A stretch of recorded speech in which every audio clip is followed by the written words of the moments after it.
Kaisar Naga yang tak terkalahkan. Bab 351, aku tidak bisa mencari jiwanya. Setia kepada keluarga dan kepala keluarga. Kata-kata Patriark 8 berbicara banyak. Jika Patriark Agung setia kepada Patriark keluarga, maka dia pasti berada di pihak yang bersahabat dengan Luli. Dengan kata lain, ada beberapa orang yang berada di pihak yang berseberangan dengan Luli. Luli teringat bahwa 3 dari 9 leluhur memiliki niat buruk terhadapnya dan 3 di antaranya bersikap netral. Luli tiba-tiba menyadari bahwa ia melakukan hal yang benar dengan tidak memberitahu mereka tentang Lu Renhuang. Luli memutuskan untuk menerima taruhan setelah berpikir sejenak. Baginya, Patriark 8 juga setia kepada kakeknya. Sebenarnya, menolak tidak akan ada gunanya baginya. Ketika Patriark Agung diminta datang, jiwa Luli akan diperiksa tidak peduli bagaimana caranya. Oleh karena itu, Luli mengangguk. Patriark 8 mengembalikan Xiao Bai kepada Luli dan melemparkan tatapan tajam kepada Lu Fenghuang dan yang lainnya. Mereka mulai berjalan keluar. Berjalan menaiki tangga dan keluar dari benteng, mereka terbang. Patriark 8 membawa Luli ke sebuah danau kecil di tengah gunung Mystic Armor. Mereka tidak terbang tinggi. Luli dapat melihat banyak bangunan dan benteng di sepanjang jalan. Dia melihat banyak prajurit keluarga Lu dan banyak tuan muda dan nona muda dengan jubah yang megah. Siapa dia? Mengapa 9 leluhur berkumpul di sini? Apakah ada yang salah? Siapa pemuda yang bersama leluhur 8 itu? Orang-orang terlibat dalam diskusi. Mystic Armor City telah ditutup selama 10 tahun tanpa ada masalah penting yang terjadi. Selain mempersembahkan kurban kepada leluhur, jarang ada kesempatan di mana 9 patriark akan bertindak bersama. Sekarang setelah mereka melakukannya, hal itu mendapat banyak perhatian. Mereka terbang sangat cepat dan tiba di danau dengan cepat. Luli melihat ada benteng putih di tengah danau dan benteng itu tampak mengapung di atas air. Mereka terbang ke sebuah lapangan kecil di depan benteng. Luli mengamati dengan saksama setelah mendarat. Ia berseru betapa menakjubkannya benteng itu saat memastikan bahwa benteng itu benar-benar mengapung di atas air. Benteng itu sendiri pasti merupakan harta karun. Pintunya tertutup. Lu Fenghuo berjalan ke pintu, menangkupkan tinjunya dan berkata, "Paman buyut kelima, saya ingin bertemu dengan Anda. Kami punya urusan penting." Yang lain menunggu dalam diam setelah Lu Fenghuo menyelesaikan kata-katanya. Luli berdiri di belakang mereka dengan hormat. Luli bertanya-tanya di alam manakah leluhur agung ini berada. Dia pasti berada di alam yang lebih tinggi daripada 9 leluhur yang berada di alam berdaulat manusia. Dia sudah lama bertanya-tanya. Pasukan tingkat 6 memiliki setidaknya 3 prajurit dari alam penguasa mulia, dan pasukan tingkat 7 akan memiliki setidaknya 3 prajurit dari alam penguasa manusia. Lalu, prajurit seperti apa yang seharusnya dimiliki keluarga tingkat 8? Ada alam yang lebih tinggi daripada alam penguasa manusia? Dia lupa menanyakan hal itu saat bersama Han Wuxin dan Mo Ye.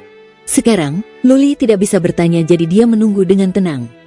Berderit gelombang. Setelah satu batang dupa terbakar, pintu perlahan terbuka. Seorang lelaki tua bertubuh kecil datang. Luli terkejut saat melihat rambut putih lelaki tua itu menjuntai di bahunya. Rambutnya begitu panjang hingga menyentuh tanah. Yang lebih mengejutkan lagi adalah alisnya yang putih juga menyentuh tanah. Lelaki tua itu mengenakan jubah hitam, yang membuat rambut dan alisnya yang putih semakin menonjol.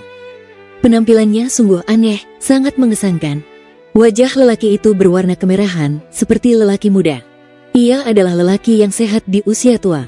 Paman buyut kelima, Lu Fenghuo, Lu Liantian, Patriark 4 dan Patriark 5 membungkuk dan berkata. Para patriark lainnya membungkuk dan berkata, Patriark Agung. Patriark Agung mengangguk pelan. Ia segera menatap Luli. Luli merasa sedikit malu karena tidak tahu harus memanggilnya apa. Ia mengambil keputusan dan berkata, Salam, Patriark Agung. Paman buyut kelima.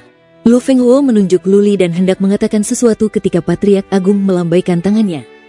Seberkas cahaya redup keluar dari matanya. Luli baru saja menegakkan punggungnya dan dia menatap Patriark Agung. Pada saat itu, Luli merasa dunia telah lenyap. Yang tersisa hanyalah mata itu. Dia melihat dunia lain di matanya, kehampaan dan bintang-bintang.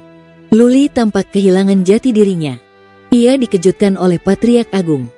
Yang lain semua tahu bahwa Patriark Agung telah memulai pencarian jati dirinya. Mereka semua menahan napas, menunggu hasilnya. Jiwa Luli tersedot ke dalam dunia bintang itu. Ia merasa seperti rumput liar yang tak berakar, mengambang di angkasa, angkasa yang tak berujung. Luli tidak menyadari bahwa seberkas kekuatan tanpa warna atau bentuk telah menembus matanya dan kini memasuki pikirannya, mengalir menuju kolam jiwanya. Patriark Agung ini ahli dalam kultivasi jiwa. Dia bisa mencari jiwa para pejuang alam abadi atau alam penguasa mulia, apalagi Luli yang hanya berada di alam kolam jiwa. Dia bisa mencari jiwa tanpa disadari oleh pihak penerima. Untaian energi yang tak berbentuk dan tak berwarna itu memasuki pikiran Luli dan bergerak menuju kolam jiwanya. Begitu mencapai kolam jiwa, ingatan Luli dapat dicari. Setan itu melakukan hal yang sama dan mencuri keterampilan penampakan dari jiwa Luli. Namun kali ini ada yang salah. Tepat saat aliran energi itu hendak memasuki kolam jiwa Luli, tanda naga perak bersinar. Kemudian, ia bergerak cepat di sekitar kolam jiwa Luli dan mengeluarkan kekuatan leluhur agung. Hah, Patriark Agung tampak terkejut. Dia menyipitkan matanya. Lu Fenghuo dan yang lainnya menyadari hal ini. Mereka saling memandang, merasa tercengang. Bagaimana mungkin Luli, seorang pendekar dari alam kolam jiwa, mengejutkan Patriark Agung? Apa yang sedang terjadi? Patriark Agung tidak berkata apa-apa. Dengan tatapan tajam di matanya, dia memperkuat kekuatan untuk memasuki kolam jiwa Luli. Kali ini, ada 10 helai. Ke-10 helai itu cukup untuk menghancurkan kolam jiwa seorang prajurit dari alam penguasa mulia. Patriark Agung tidak melakukannya dengan gegabah. Ia membagi kekuatan dan membiarkan mereka memasuki kolam jiwa Luli dari arah yang berbeda. Namun, hal itu membuat Patriark Agung semakin tercengang. Tanda naga perak itu tampaknya memiliki semacam kekuatan magis.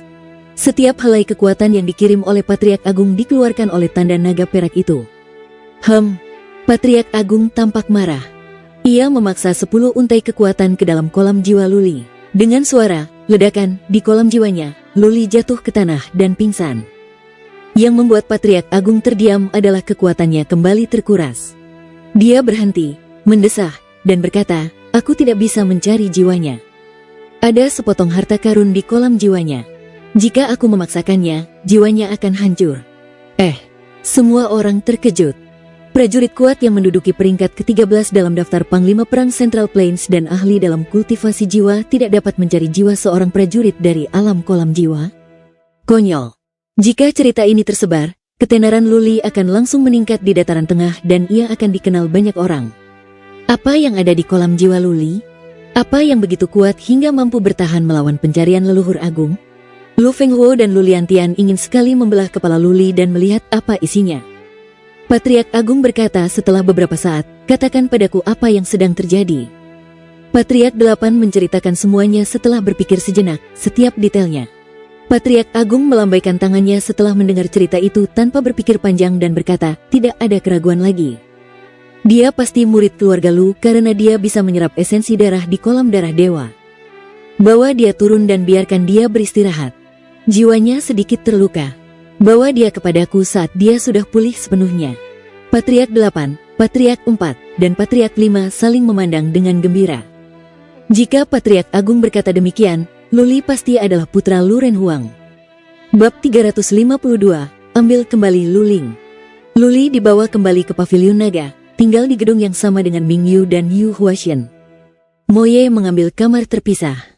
Luli pingsan karena jiwanya terluka setelah Patriark Agung dengan paksa mencoba masuk ke dalam jiwanya meskipun tanda naga perak mengeluarkan semua kekuatan. Luli tidur selama 2 hari penuh sebelum ia bangun. Ia masih merasakan sakit kepala sesekali. Patriark 8 datang setelah Luli bangun dan memberikan Luli beberapa ramuan untuk jiwa yang membuat Luli merasa lebih baik. Nama Patriark 8 adalah Lu Yunxian. Ia seangkatan dengan kakek Luli, tetapi Patriark 8 lebih tua. Ia lahir dari garis keturunan keluarga Lu. Saat ini, ia adalah kepala pengurus keluarga Lu yang bertanggung jawab atas semua masalah sepele. Ia juga yang mengurus hubungan eksternal. Lu Fenghuo, Lu Liantian dan Patriark 4 berada di generasi yang sama dengan ayah Luli. Mereka bisa menjadi patriark karena mereka kuat dan mereka juga lahir di keluarga Lu. Mereka semua adalah sepupu Lu Renhuang. Para leluhur lainnya lahir di garis keturunan keluarga Lu. Usia mereka bervariasi. Yang tertua adalah leluhur 7 yang berusia lebih dari 1000 tahun. Informasi ini diceritakan kepada Luli oleh Moye ketika dia datang mengunjungi Luli. Luli mengingat apa yang dilihatnya dan apa yang dia duga dan merasa situasi di keluarga Lu rumit. Di dalam keluarga Lu, sepertinya ada banyak pesta. Dengan kata lain, keluarga Lu tidak bersatu. Bahkan mungkin ada pertikaian internal. Luli merasa gelisah, teringat bagaimana ayahnya Lu Renhuang telah pergi ke Gurun Utara dan tidak ada seorang pun yang pergi ke sana untuk mencarinya selama 20 tahun. Luli akhirnya tiba di keluarga Lu yang dirindukannya siang dan malam setelah menanggung begitu banyak kesulitan dan berjalan melewati gunung dan sungai. Namun, Luli tidak disambut dengan pemandangan yang dibayangkannya. Tidak banyak murid keluarga Lu yang menyambutnya dengan ramah. Tidak ada anggota keluarga yang memeluknya dan menangis bahagia. Tidak ada kerabat dekat di sini yang menemaninya. Alih-alih, dia dicurigai. Dia diinterogasi oleh keluarga Lu dan Lu Fenghuo serta Lu Liantian tampak memusuhi dia. Luli tidak punya alasan untuk membuktikan identitasnya, tetapi dia tahu album Panglima Perang. Dia sangat mirip dengan Lu Renhuang. Selain itu, dia tidak benar-benar percaya bahwa ada orang yang berani berpura-pura menjadi murid keluarga Lu. Kakeknya berkultivasi secara tertutup.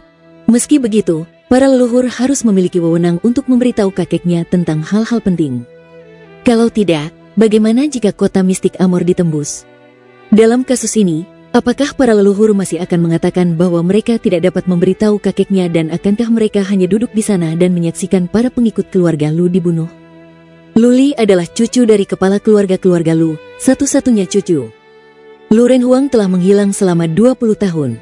Sekarang setelah Luli kembali, bukankah para leluhur seharusnya memberitahu kakeknya tentang masalah penting ini?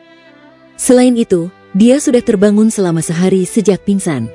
Patriark 8 datang sekali dan begitu pula Moye. Namun, tidak ada patriark atau anggota keluarga lain yang pernah datang. Patriark 8 sudah mengatakan bahwa Patriark Agung telah mengonfirmasi identitasnya sebagai murid keluarga Lu. Jadi Luli, putra Lu Renhuang, diterima dengan sangat buruk.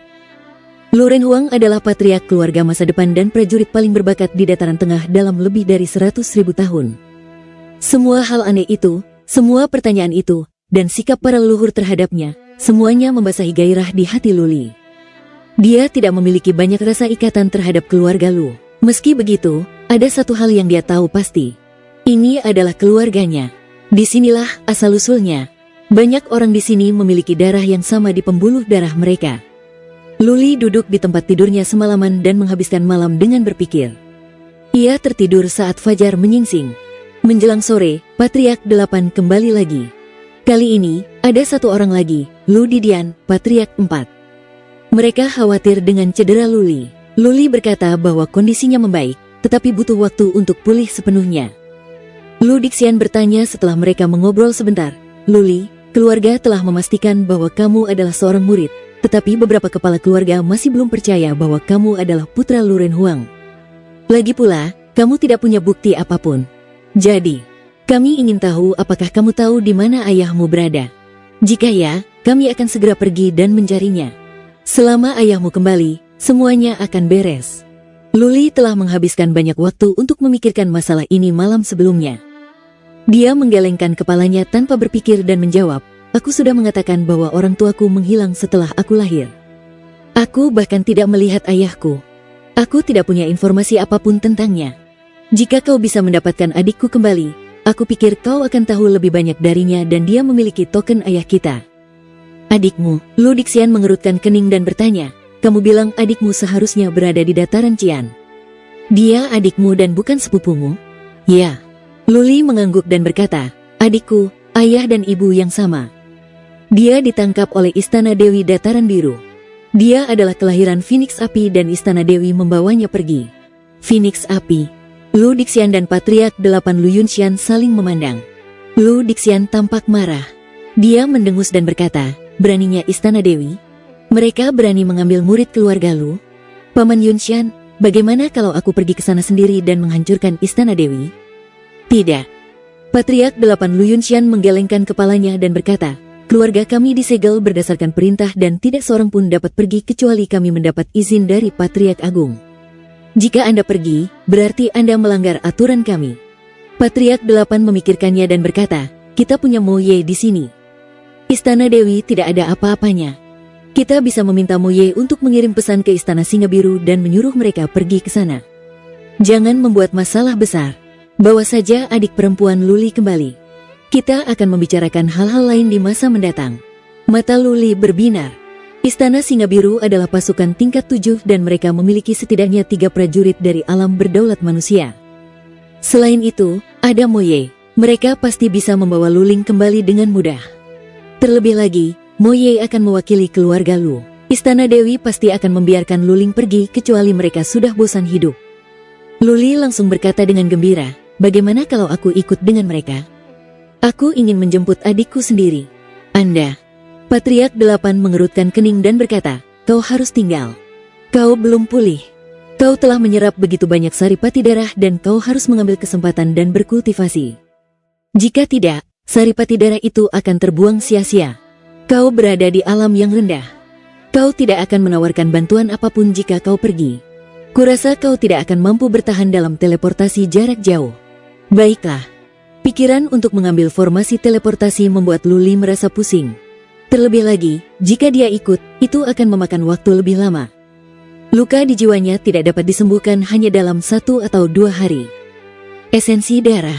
Luli hampir melupakannya. Setelah jeda, ia bertanya, apa pengaruhnya terhadap kultivasi? Saya tidak merasakan apapun.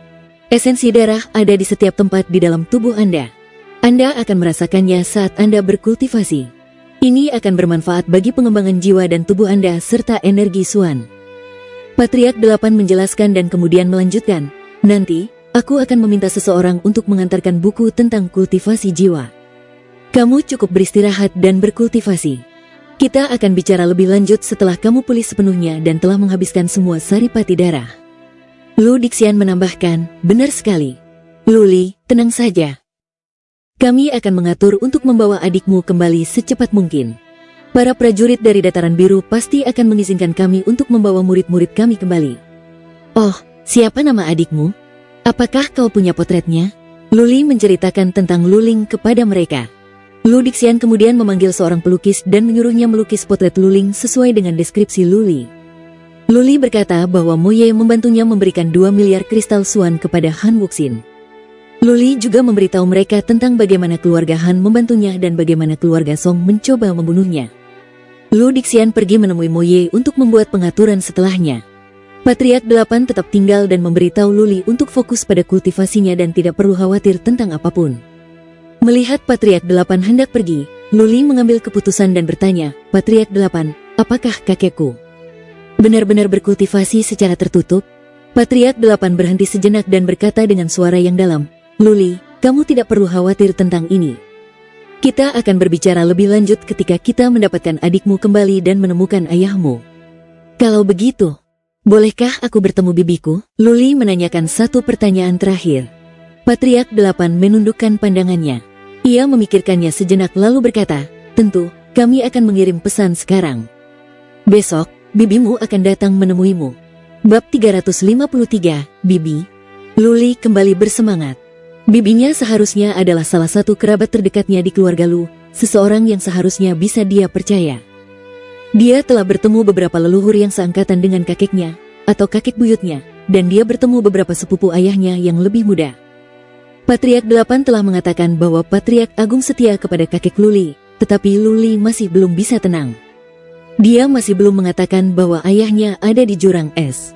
Mungkin keluarga Lu dapat melakukan semacam pencarian dan mengetahui bahwa Luli datang dari Gurun Utara.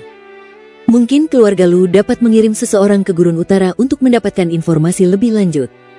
Namun, fakta bahwa ayah Luli berada di jurang es hanya diketahui oleh dia dan saudara perempuannya. Bahkan tidak, Ming Yu tahu. Dia hanya punya kecurigaan. Bagaimana mereka bisa masuk ke jurang es tanpa alasan yang jelas? Itu adalah tempat paling berbahaya di Gurun Utara. Selama Luli dan Luling merahasiakannya, tidak akan ada yang tahu di mana Lu Renhuang berada. Luli masih berpikir ketika seorang pelayan masuk dan mengiriminya sebuah buku kecil berwarna emas. Luli membukanya dan melihat 3 dunia dengan huruf tebal, metode kultivasi jiwa. Ada 2 cara untuk mengolah jiwa. Satu mengandalkan material berharga, dan yang lainnya mengandalkan metode kultivasi jiwa. Luli telah mempelajari metode kultivasi jiwa dari Ming Yu, tetapi kemajuan Luli lambat. Metode di keluarga Lu pasti lebih baik. Selain itu, Luli juga membicarakan esensi darah Patriark 8. Luli menjadi sangat bersemangat. Dia telah menyerap seluruh kolam esensi darah. Tentu saja, Bukan Luli yang telah menyerap seluruh kolam esensi darah. Lebih banyak lagi yang tersedot oleh tanda naga perak di kolam jiwanya. Luli tidak memberitahu siapapun tentang hal itu. Di aula bawah tanah itu, Luli hanya berbicara tentang tanda naga perak di punggungnya dan mengatakan bahwa dia telah mengembangkan keterampilan pemurnian tubuh khusus. Ini adalah rahasianya yang ingin dia rahasiakan dari siapapun. Dia tidak mulai menyerap esensi darah segera setelah dia berada di kolam itu. Dia tiba-tiba mulai menyerap esensi darah karena tanda naga perak. Entah bagaimana dia merasa sebagian besar esensi darah masuk ke kolam jiwanya dan diserap oleh tanda naga perak itu. Ini adalah masalah yang aneh. Luli tidak berani membicarakannya atau bertanya kepada keluarga Lu tentang hal itu. Dia tidak terlalu mengkhawatirkannya. Dia fokus pada metode kultivasi jiwa. Dalam hitungan 1 jam, dia telah memahaminya. Metode ini jauh lebih kuat daripada yang diberikan Mingyu, seperti yang diharapkannya. Metode ini juga lebih ajaib. Metode Mingyu hanya memurnikan jiwa dan membuatnya lebih kuat serta tumbuh perlahan, tetapi metode baru ini tidak hanya mempercepat proses pemurnian jiwa dari waktu ke waktu, tetapi juga dapat menyerap saripati di langit dan bumi serta mengubahnya menjadi kekuatan bagi jiwa. Dikatakan dalam metode kultivasi jiwa bahwa terdapat keragaman kekuatan dalam Suan Qi antara langit dan bumi, asal mula segala sesuatu. Suan Qi antara langit dan bumi telah memelihara setiap organisme hidup dan semua materi berharga lahir karena Suan Qi. Oleh karena itu, sejumlah energi esensial dalam Suan Qi dapat diubah menjadi energi bagi jiwa untuk memperkuat kolam jiwa. Mengolah. Luli melupakan soal makan dan mulai berkultivasi secara tertutup setelah dia memahami buklet tersebut. Dia menyadari bahwa metode ini setidaknya 5 kali lebih cepat daripada yang diberikan oleh Mingyu. Selain itu, ketika dia menyerap energi dari langit dan bumi untuk memelihara jiwanya, kultivasinya akan lebih cepat. Sebagai kesimpulan, metode baru ini seharusnya setidaknya 8 kali lebih cepat daripada milik Mingyu. Dengan menggunakan metode Mingyu, Luli akan membutuhkan waktu setidaknya lebih dari 10 tahun untuk mencapai puncak alam kolam jiwa jika dia tidak menggunakan ramuan pembudidaya jiwa apapun. Dengan metode baru ini, paling lama hanya butuh waktu lebih dari setahun. Jika Luli bisa terus-menerus mendapatkan kristal jiwa dan harta karun lainnya, itu akan memakan waktu setengah dari waktu itu. Patriark 8 dan Patriark 4 tidak memberinya ramuan apapun. Luli menyadari bahwa mereka berdua tidak bersikap picik setelah berkultivasi selama 1 jam. Itu karena dia tidak membutuhkan apapun. Ketika dia berkultivasi, akan muncul gelombang kekuatan aneh dari dalam tubuhnya ke kolam jiwanya. Kolam jiwanya tumbuh dengan kecepatan yang mengerikan. Prosesnya beberapa kali lebih cepat daripada mengonsumsi kristal jiwa, esensi darah. Sampai saat ini Luli akhirnya menyadari kebenaran tentang kata-kata Patriark 8 yang bermanfaat. Esensi darah ini tidak diragukan lagi adalah harta karun tingkat atas. Luli baru berkultivasi selama 1 jam, tetapi dia merasa itu lebih cepat daripada mengonsumsi ratusan kristal jiwa. Luli tidak tahu bahwa kolam darah dewa adalah salah satu sumber daya yang sangat kuat dari 12 keluarga kerajaan. Itu adalah fondasi yang memungkinkan 12 keluarga kerajaan memiliki prajurit yang kuat dan salah satu syarat bagi Lu Renhuang untuk berkultivasi dengan sangat cepat. Lu Renhuang dapat mencapai alam penguasa manusia di usia 20 tahun. Itu bukan hanya usahanya sendiri. Dia memiliki berbagai material berharga dari keluarga Lu yang dapat diandalkan. Luli diliputi kegembiraan.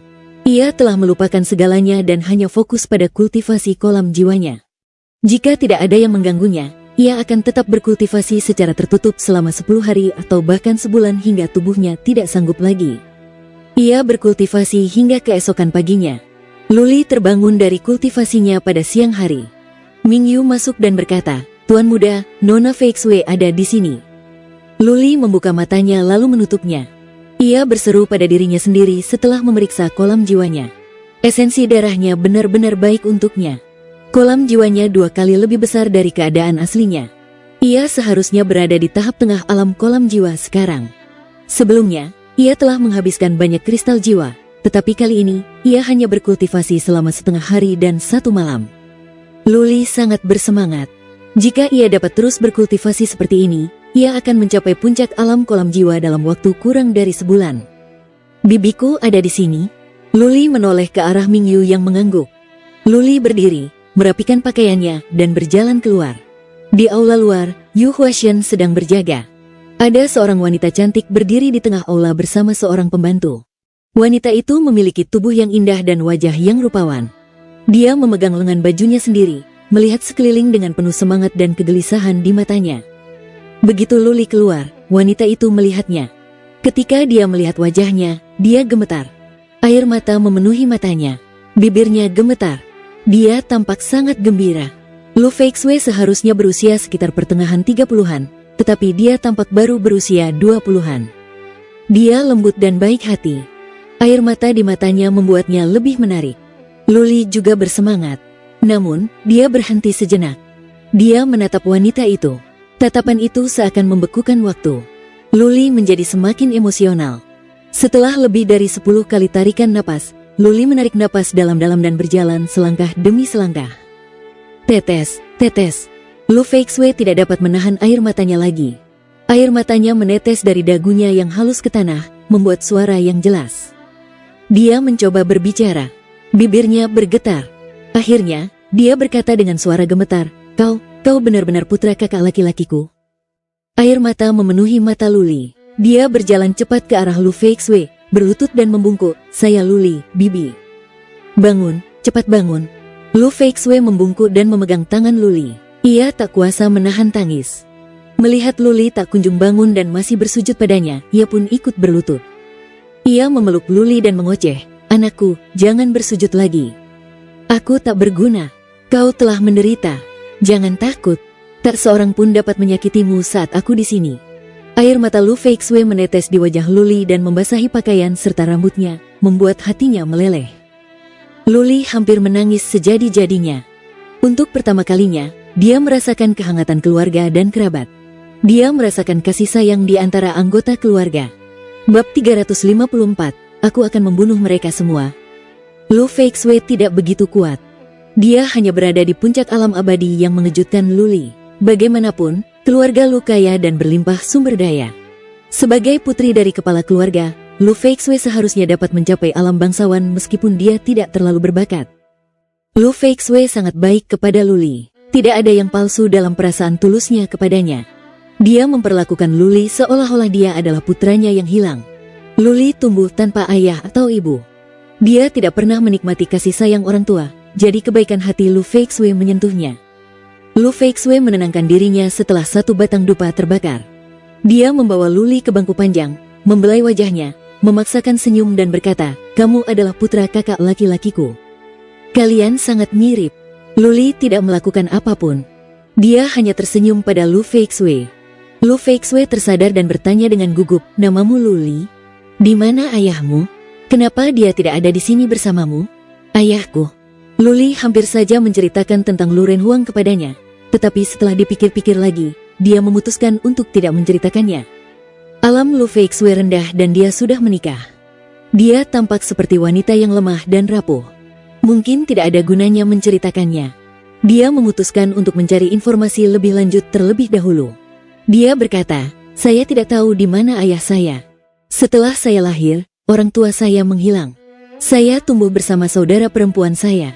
Saya mendengar dari saudara perempuan saya bahwa saya adalah anggota keluarga Lu. Jadi saya ada di sini. Dengan baik. Lu Feixue tampaknya tidak tahu apa-apa tentang Luli. Ekspresinya menjadi muram. Kemudian dia bertanya, Bagaimana dengan adikmu? Mengapa dia tidak ada di sini bersamamu? Luli menghela napas dan berkata, Adikku dibawa ke dataran Cian oleh Istana Dewi. Patriark keempat telah mengirim seseorang untuk menyelamatkannya. Apa? Lu Feixue membuka mulutnya karena terkejut. Air mata kembali membasahi matanya dan dia berkata dengan suara tercekat, Anak-anak malang. Kalian pasti sangat menderita selama bertahun-tahun. Di mana kakak laki-lakiku? Dia tidak pernah mencarimu? Luli menggelengkan kepalanya. Dia merasa tercengang. Bagaimana mungkin Lu Feixue tidak marah ketika mendengar Luling dibawa pergi? Bukankah seharusnya putri kepala keluarga merasa kesal ketika mendengar keponakannya dibawa pergi oleh pasukan kecil dan meminta keluarga untuk mencari keponakannya? Apakah Lu Feixue memang terlahir dengan karakter yang lemah atau memang dia tidak mampu? Lu Feixue kemudian bertanya lebih lanjut tentang bagaimana Luli dan Luling menghabiskan tahun-tahun itu. Luli tidak menyembunyikan informasi lebih lanjut dan dia menceritakan tentang kehidupan mereka di Gurun Utara.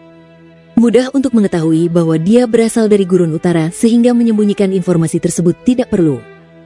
Lu Feixue semakin menitikkan air mata setelah mendengar cerita Luli. Kemudian dia bertanya lebih banyak tentang hal-hal sepele dalam hidupnya, seperti apa rupa ibunya dan tentang keluarga kakek dari pihak ibu. Luli sama sekali tidak merasa terganggu. Sebaliknya, dia merasa hangat. Bibinya peduli padanya. Para leluhur lainnya tidak pernah menanyakan hal-hal itu kepadanya. Setelah beberapa saat, Lu Feixue tiba-tiba teringat sesuatu.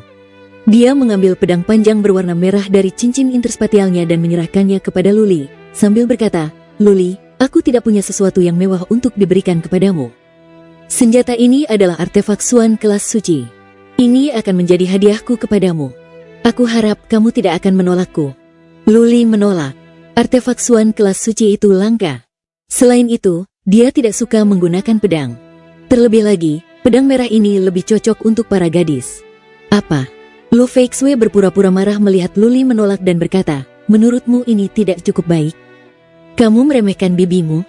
Aku pernah menggunakan pedang ini, tetapi aku sudah menikah sekarang dan aku tidak akan menggunakannya lagi. Ini hadiah selamat datangku. Jangan tolak aku." Luli tercengang lagi.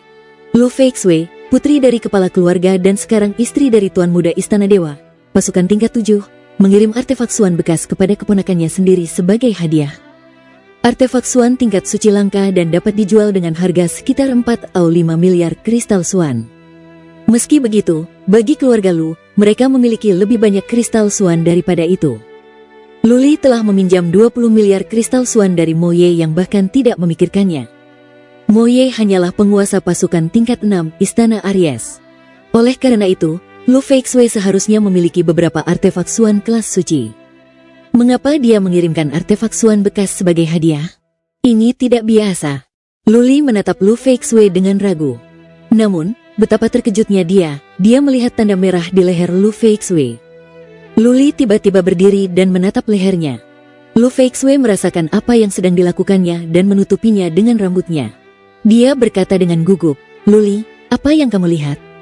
"Duduklah." Luli dengan cepat menyibakkan rambut Lu Feixue dan dia melihat luka yang dalam. Ekspresinya berubah dan matanya bersinar dingin. Dia menatap Lu Feixue dan berkata, "Siapa yang melakukan ini?" "Itu jelas luka cambuk yang dalam. Kulitnya pasti terluka dan dagingnya robek saat itu." Lu Feixue panik.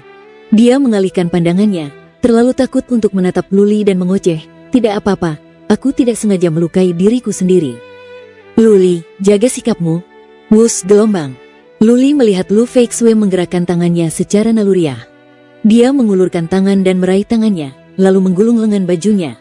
Apa? Luli tidak dapat menahan niat membunuhnya saat melihat luka cambuk yang saling bertautan di tangannya. Matanya bersinar merah. Dia menatap Lu Feixue seperti binatang buas. Dia berkata tanpa emosi, "Bibi, katakan siapa yang melakukan ini. Aku akan melindungimu. Aku akan membuatnya membayar tidak peduli siapa dia." Lu Renhuang hanya punya satu saudara perempuan. Luli hanya punya satu bibi yang sangat baik padanya. Bibi itu memperlakukannya seperti putranya sendiri. Luli sudah menerimanya sebagai keluarganya. Sekarang dia tahu Lu Feixue terluka oleh seseorang. Itu lebih menyakitkan bagi Luli daripada dirinya sendiri yang ditikam. "Tidak apa-apa, tidak apa-apa." Lu Feixue panik. Bahunya gemetar. Ia ketakutan melihat penampilan Luli. Ia menggerakkan bibirnya dan berkata, "Luli, jangan pedulikan itu. Aku baik-baik saja." Luli mencengkeram tangan Lu Feixue dan berteriak marah lagi, "Katakan padaku, siapa yang melakukan ini?" Mungkin karena Lu Feixue terkejut dengan kemarahan Luli, atau mungkin Lu Feixue merasa tersentuh oleh kekhawatiran keponakannya. Dia menjawab, "Aku baik-baik saja. Tadi malam, aku bertengkar dengan paman mertuamu. Dia mabuk dan..." "Baiklah, begitu. Bibi, duduklah di sini. Aku akan segera kembali." Luli mengangguk lalu berjalan keluar. Ia menghampiri Mingyu dan Yu Huashen dan berkata, "Ayo pergi." "Luli, apa yang sedang kamu lakukan?" Lu Feixue ketakutan. Ia bangkit untuk meraih Luli. Matanya dipenuhi ketakutan. Ia memohon padanya, "Luli, jangan lakukan ini. Aku baik-baik saja, sungguh." "Mingyu, tahan bibiku." Luli menoleh ke Mingyu dan berkata dengan dingin. Mingyu tidak punya pilihan lain selain melepaskan force dan menghentikan Lu Feixue. Yu Huashen pergi bersama Luli. Luli berhenti di udara, menoleh ke Lu Feixue dan berkata dengan penuh tekad, "Bibi, ku dengar kakekku sedang berkultivasi tertutup." Apakah orang lain berpikir kau tidak punya orang yang bisa diandalkan sekarang karena ayahku menghilang? Apakah itu sebabnya istana dewa menindasmu? Jangan khawatir, aku kembali. Aku akan membunuh semua orang dan keluarga mereka jika mereka berani menindasmu. Bab 355, mulai membunuh. Yu Huashen dan Luli pergi. Mingyu memberitahu Lu Feixue setelah beberapa saat, Nona Feixu, harap tunggu di sini. Anda hanya akan memperburuk keadaan jika ikut. Tidak ada yang bisa menghentikan. Tuan muda begitu dia memutuskan. Mingyu telah mengurangi kekuatannya, tetapi dia tidak mengejar Luli. Luli telah memerintahkannya untuk mengawasi Lu Feixue dan dia takut untuk tidak patuh. Luli sudah terkejut ketika melihat Lu Feixue tidak marah saat mendengar Luling dibawa pergi. Sekarang dia menyadari bahwa Lu Feixue pasti telah menghabiskan bertahun-tahun dalam penyiksaan yang membuatnya lemah dan tunduk. Lu Feixue memberi Luli sebuah hadiah, tetapi itu adalah artefak Xuan bekas dari kelas suci. Luli menjadi semakin curiga saat itu. Putri dari patriark keluarga Lu tidak bisa memberikan hadiah yang lebih baik. Luli akhirnya mengerti alasannya ketika melihat luka Lu Feixue. Dia tidak tahu mengapa paman mertuanya memperlakukan Lu Feixue seperti ini atau apa yang telah terjadi padanya. Namun dia tidak ingin tahu hal ini. Dia hanya menginginkan keadilan.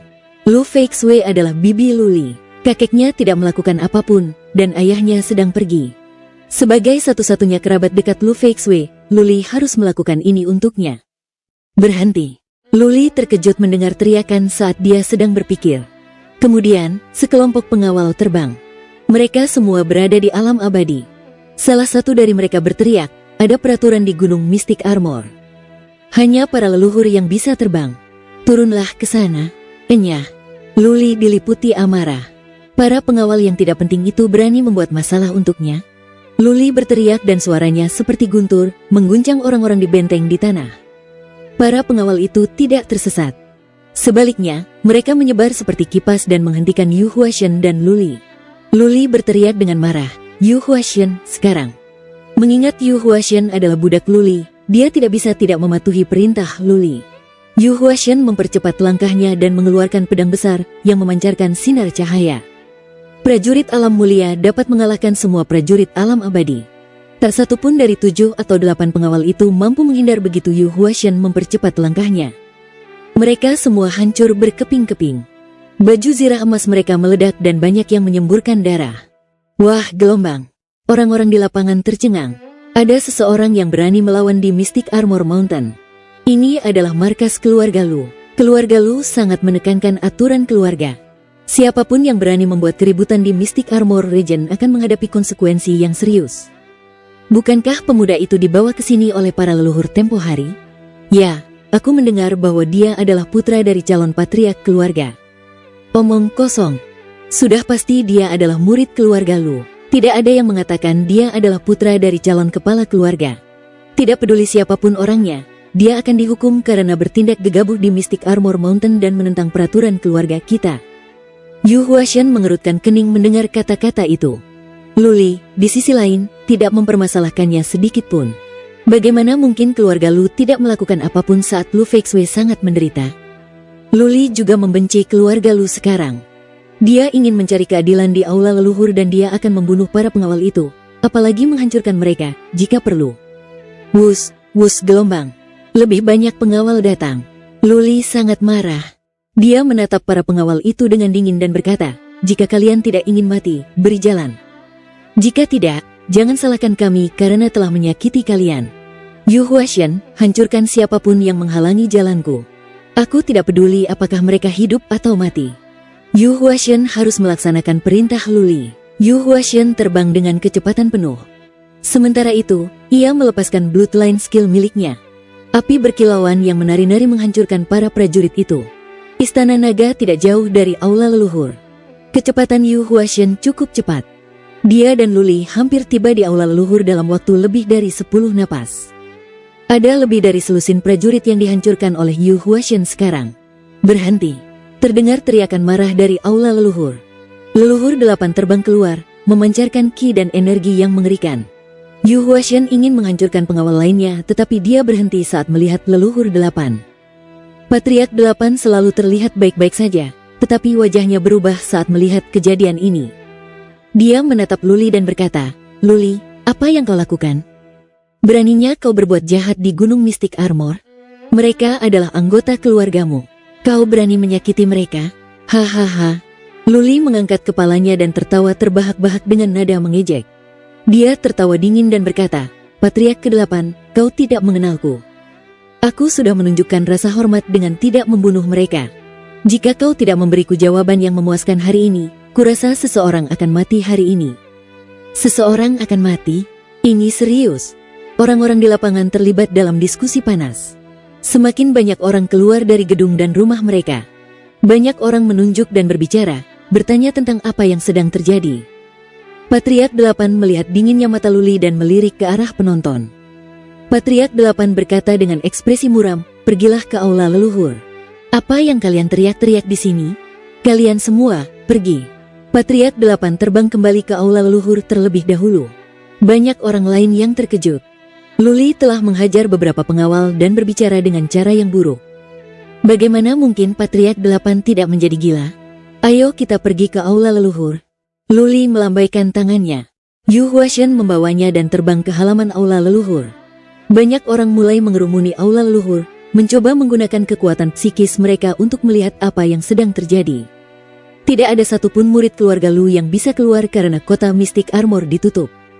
Aturan keluarga Lu sangat ketat sehingga tidak ada yang berani membuat keributan di kota itu. Tidak ada yang layak disebut terjadi selama bertahun-tahun ini. Banyak orang yang bersemangat dengan prospek drama semacam itu. Luli mendarat di halaman aula leluhur.